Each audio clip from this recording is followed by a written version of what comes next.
مثلا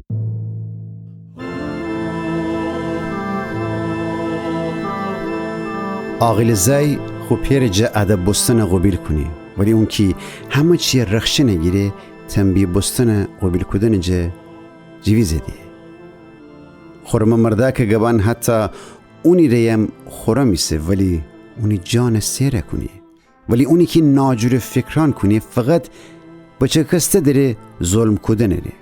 هر تا آدم که خود زوانه بداره و جان داره، ولی اونی که ننسته بو گب بزنه خوره حلاکه کنی.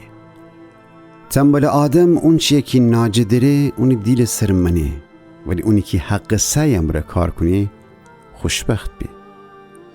خورم آدم دروغ جن نفرت داره، ولی شرور آدم رسوا و کوچیکه بی. عدالت خورم آدمان غیم داره، ولی گناه شرور آدمان فکشنه جبین شانه ور. ایجور آدمانی سده وانمود کنه ده که خیلی مال و مینال درده ولی هیچی نرده، و ایجور آدمان ایسده که خوشن فقیر نشان داده ولی ایده پیل مال و مینال صابی ست. پولدار آدم مال و مینال اونی جان حفاظت ری خرج بی، ولی فقیر آدم جان ایده خطر امر ترس نخوری. خورم آدم زندگی ایده پر نور چراغ منستن شبق زنی، ولی شرور آدمان زندگی ایده چراغ منستن ایسه که خاموش اوستن داره. علی که گلاس کدن دعوا را تواده، ولی دان آدم اندرز قبیل کنی. اون مال مینال که ناجور راجع با دست بایه پر زمات نیبه که جبین شه، ولی اون مال که کار و حق سعیم را جمع به ابچه زیاده بی. اون ناجی که اونی انجام بستن دیره به آدم دیل ناخوشه کنی، ولی حیات دار او انجام بستن ناجیسه. هر تا آدم که کلام کوچیک بدنه خود سزای فگیره، ولی اونی که اونه اطاعت بکنه پاداش فگیره. حیات بفهمست مرده که آموختن جه سره گیره و آدم مردن دام جه جیویزنی. دانایی حرمت ولی خیانت شه حلاکت ور. دانا مرده خوب بناوسن دینی، نادان آدم خون ننسته بو کارن نشاندی.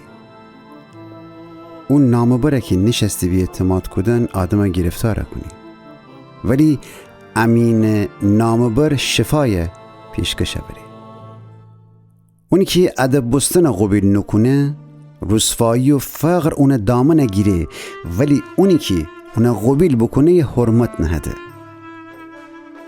دل ناجه انجام بستن آدم کیف دی، ولی نادان آدمان خوشن ناجور ناجیانه دنبال درد و نخید اوشن جدس فکشد. دان آدمان امره بینیش فریز بکن و دانا بی. شانت آدمان امره بینیشینو ضرر بیدین. بلا او آدمان کی گناه کنده دامن گیره، ولی خورم چیان خورم آدمانشین بی. خورم آدم حتی خون نتاجر ارس نه، ولی او مال مینال کی ناجور آدمان جمع کدد خورم آدمان نفرسی. امکان داره فقیر آدم کی شاورزی زمین خیلی مسئول فده، ولی او آدمان کی انصاف نرده اونی دست جا بیرون نفرده. اون کی خو زاکت تنبیه نکنه اون دوست نره، ولی اون کی خو زاکت دوست داره اون ادب کده نره کم ننی. خورم آدم او خوردنی جا کی داره خوره و سیره بی، ولی ناجور آدم وشتهی کشه.